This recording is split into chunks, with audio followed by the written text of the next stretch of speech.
A new show has joined the Colin's Last Stand family. It's called Knockback, and it's a retro-fueled podcast co-hosted by my brother, lead designer of Sesame Workshop, Dagan Moriarty. On Knockback, we discuss all of the things we love from our past: video games, television shows, movies, toys, books, and much more. If that sounds good to you, please subscribe to the show on podcast services or at soundcloud.com/CLS Knockback. And remember, Knockback, SideQuest, and Fireside Chats are fan-funded, so please consider showing your support for CLS on Patreon at patreon.com/ColinsLastStand, which nets you all sorts of perks, including early access to shows, exclusive videos and podcasts, and much more.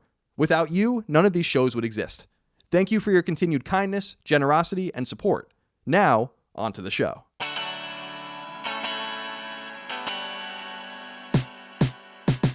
Greetings and salutations. Welcome back to Colin's Last Stand SideQuest right here on YouTube. My name is Colin Moriarty. As always, I hope today's video finds you and yours very well. Today's topic comes by way of patreon.com/ColinsLastStand, where if you support the show at the $2 level or higher, you get to vote in a bunch of elections that determine topics for some of the podcasts I do in the Knockback series, as well as this series, SideQuest.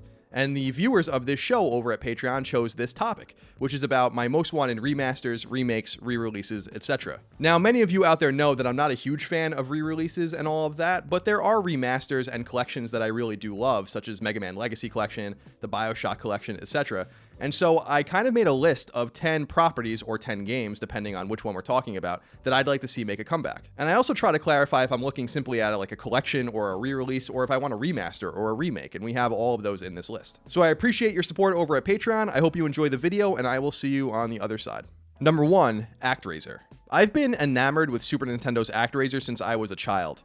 As someone who grew up in the late 80s and early 90s pretty much strictly as a console gamer, ActRaiser introduced me to God Sim and real-time strategy elements for essentially the first time, all the while hooking me in with its all-too-familiar side-scrolling and action elements.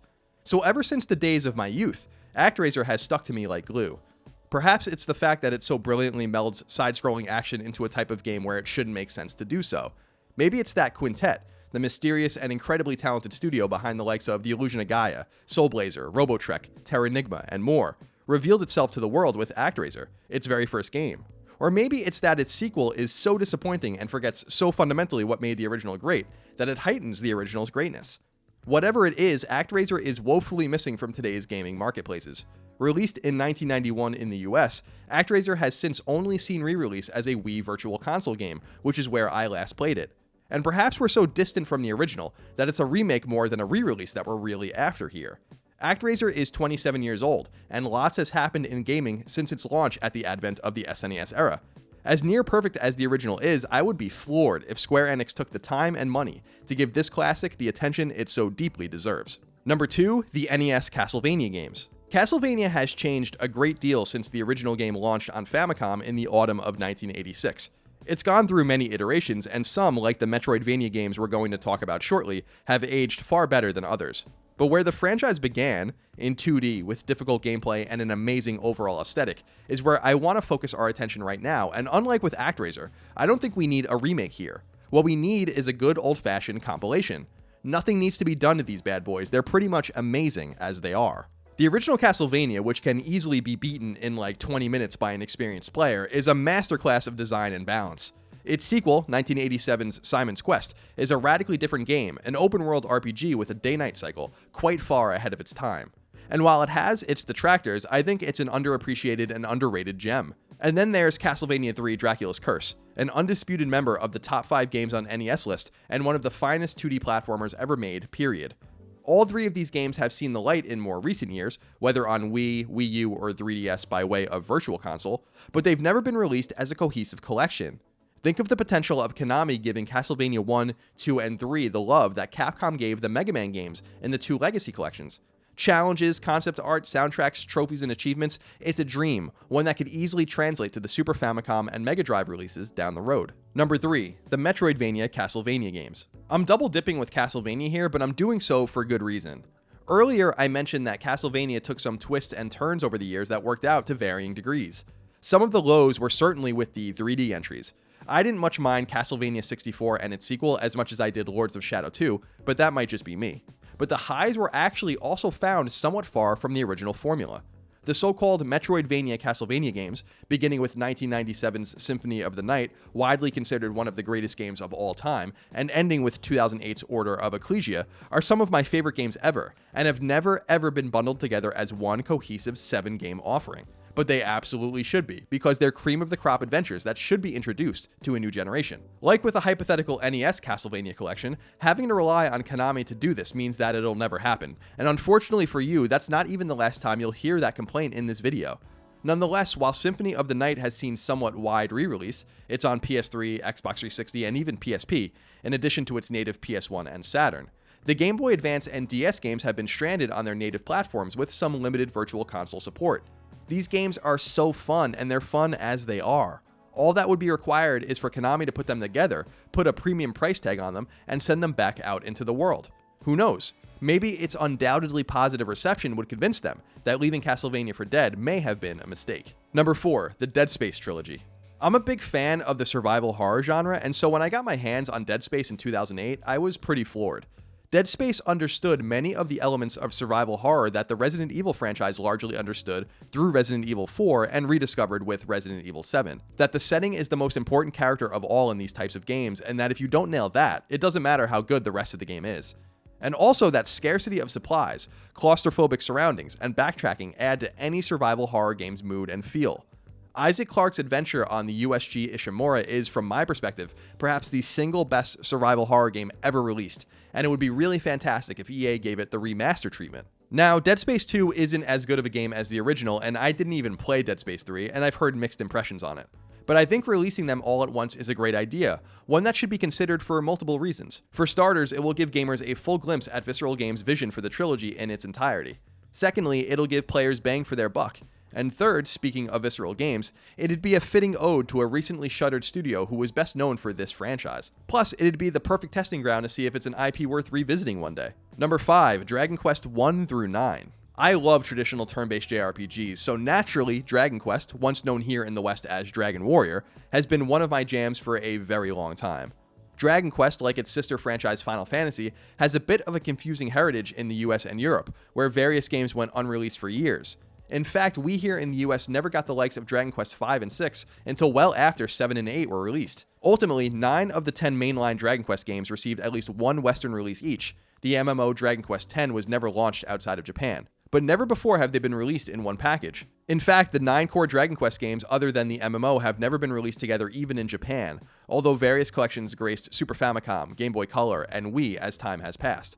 With the long and eagerly awaited Dragon Quest XI finally launching in Japan last year, and with its Western release approaching sometime this year, now would be the perfect time for Square Enix to put the original 9 games together and launch them as a gigantic collection. The semantics may be difficult to grapple with. Which versions of the game do you put into the compilation? But as players, that's not our problem.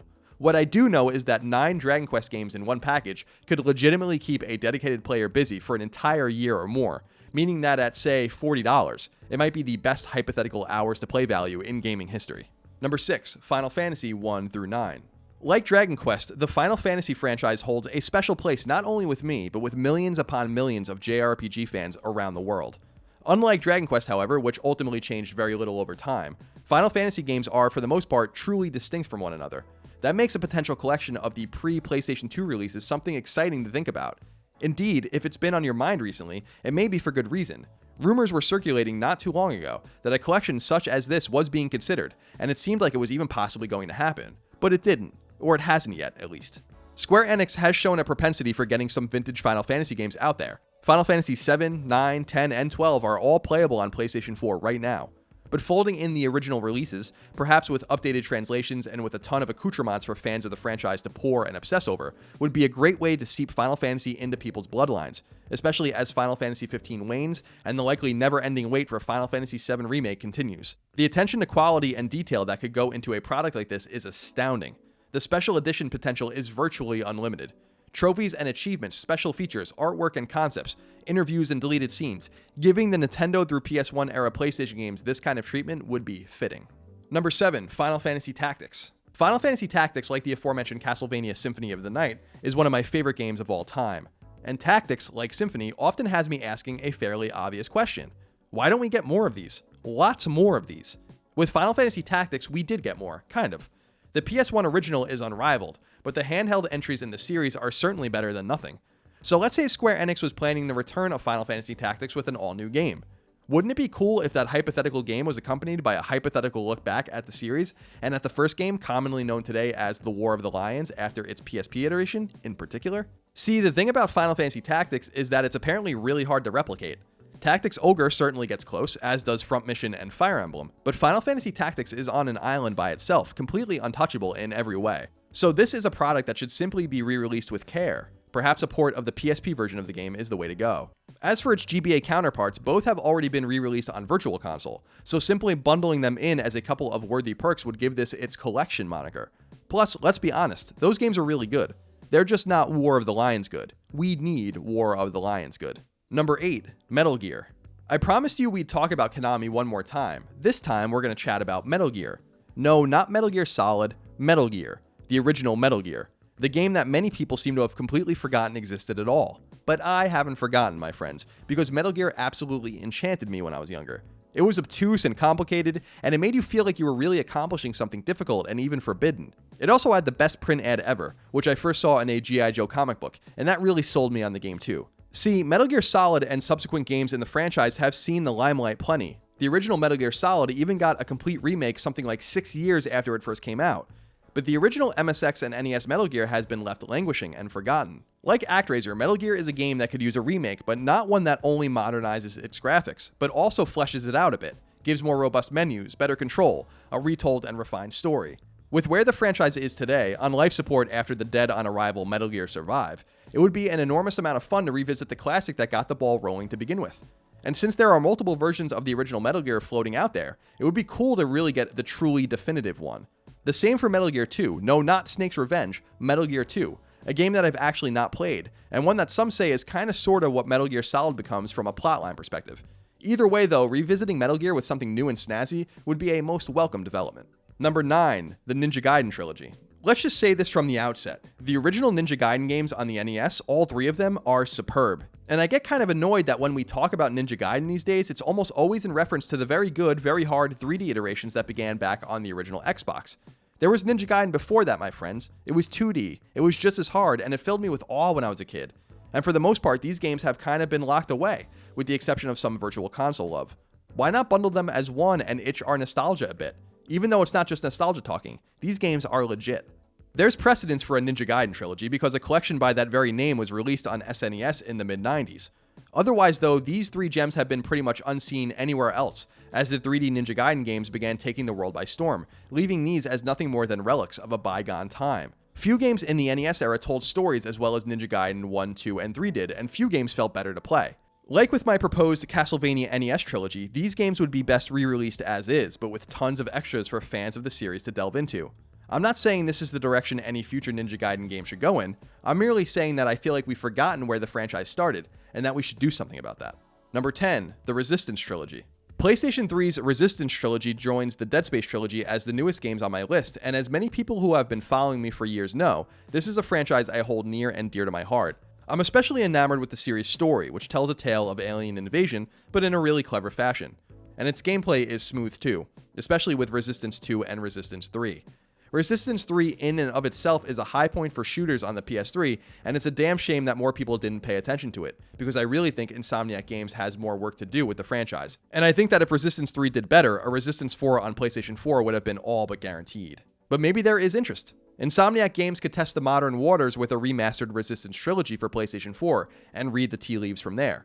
Interestingly, Sony hasn't seemed as eager during the PS4 generation to launch collections, at least not nearly at the pace the PS3 got them with God of War, Sly Cooper, Ico and Shadow of the Colossus, Jak and Daxter, Ratchet & Clank, and the like. But Resistance is one of those PS3 series that saw multiple releases. Infamous is another, that hasn't gotten any love with the new consoles when it comes to making those games playable again. Upresing Resistance, Resistance 2, and Resistance 3, cleaning them up a bit, and throwing them back out there is, at the very least, a really great way to remember something truly special that PlayStation nurtured in the shooter space. Alright, that's it for this episode of Colin's Last Stand SideQuest. I hope you enjoyed it. As always, leave your comments below. I'll be reading them. Thumb up the video if you liked it, thumb it down if you didn't. And let your friends, family, teachers, coworkers, bosses, peers, people on the bus, etc. know about the might, the majesty, and the wonder of Colin's Last Stand. I will waste no more of your time today, but I do appreciate the time you did give me, and I will see you next time for more side quests. Until then, keep on gaming.